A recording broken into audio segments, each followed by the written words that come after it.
Bismillahirrahmanirrahim. Assalamualaikum warahmatullahi wabarakatuh. Waalaikumsalam warahmatullahi wabarakatuh. Mitra-mitra PT BES, hari ini kami kehadiran tamu yang sangat luar biasa, spesial tentunya. Di depan saya ada salah satu dari tim konsultan Eco Farming. Beliau adalah Bapak Jamaluddin Al-Afghani. Selamat datang Pak Jamal. Terima kasih. Di kantor PT BES. Beliau selaku Widya Swara bidang pertanian organik di Kementerian Pertanian. Kemudian beliau juga asesor pertanian organik Lembaga Sertifikasi Profesi Pertanian Kementerian Pertanian. Ya. Hari ini kami mau bincang-bincang nih dengan Pak Jamal ya, tentunya terkait dengan produk yang dipasarkan oleh PT BES, yaitu adalah produk Eco Farming. Nah, produk Eco Farming ini sangat luar biasa penjualannya, sangat ramai sekali, sangat laku sekali. Namun tentunya banyak sekali mitra-mitra atau mungkin masyarakat yang sebenarnya belum paham betul seperti apa sih sebenarnya kinerja Eco Farming ini. Nah, yang pertama saya mau tanya, seperti apa sih Pak pupuk Eco Farming ini sebenarnya secara garis besar ya?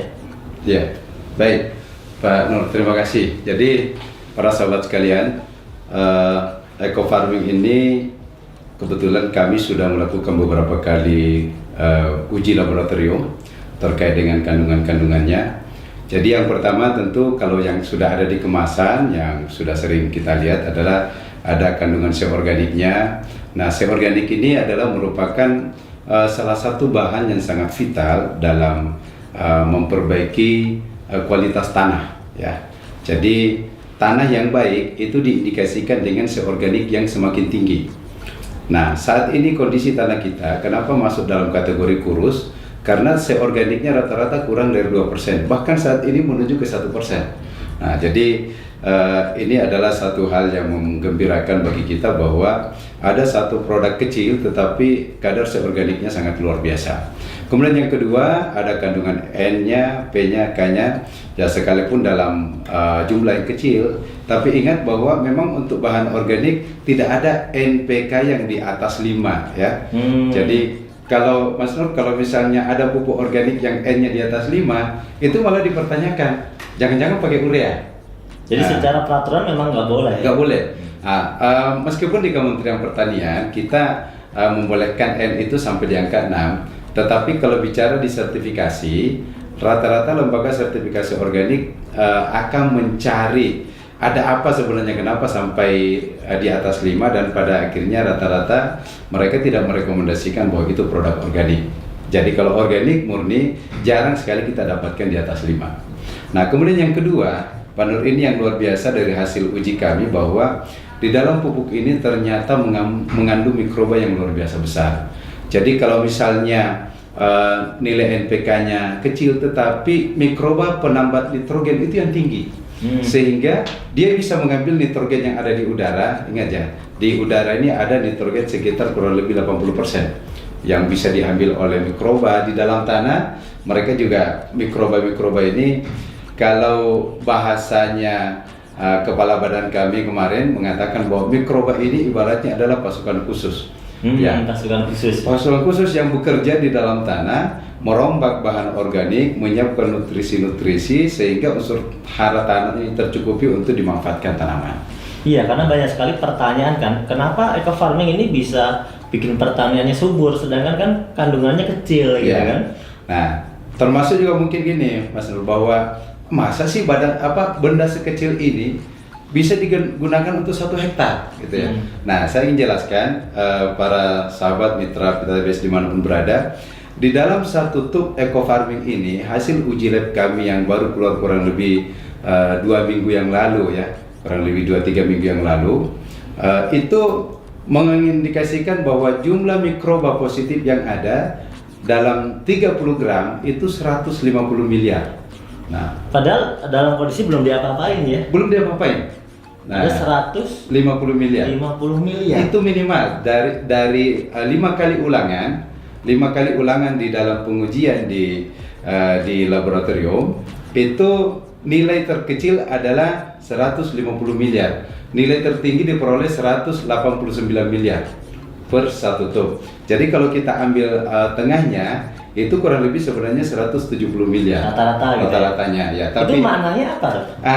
Maknanya begini, dengan mikroba yang dalam jumlah yang besar itu ketika kita aplikasikan ke tanah sebenarnya tidak perlu langkah awal tidak perlu sebenarnya kita lakukan pengembangbiakan lagi, fermentasi gitu ya.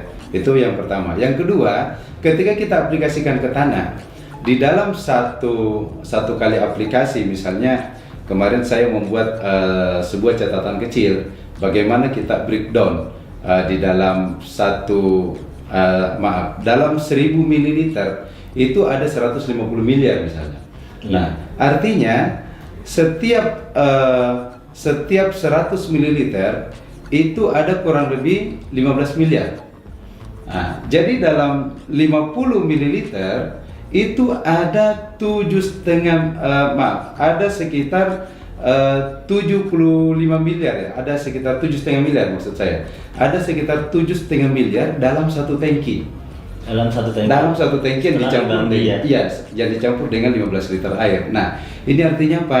Mikroba yang begitu banyak ketika kita aplikasikan ini, pertama ketika dia turun ke tanah, mereka akan berkolaborasi untuk memperbaiki kualitas tanah.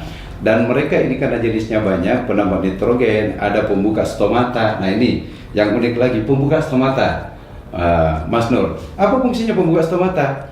Stomata itu kan ada waktu-waktu terbuka secara alami. Ya, sampai jam 10-an. Ya. Nah, tetapi dengan menggunakan eco farming ini, ada mikroba yang kerjanya memang membuka stomata di luar jamnya. Jadi bisa bertambah lama gitu terbentuknya. Nah, sehingga kenapa kemudian teman-teman misalnya di sawit ya. Tadi kita dengarkan ada tamu dari Bengkulu mengatakan ada petani yang mengaplikasikan baru sekali, tadinya daunnya itu nggak bisa terbuka untuk keluar sawitnya, baru sekali aplikasi ternyata udah pada keluar setelah 28 hari. Nah, akhirnya mereka mengatakan, wah ini baru kali ini saya pakai pupuk yang bisa membuka daun secepat itu. Nah, kenapa itu bisa terjadi? Karena kerja mikroba. Nah, sebenarnya di dalam eco farming ini ada mikroba apa aja, Pak, yang sudah diteliti? Kita kemarin itu baru kurang lebih sekitar 8.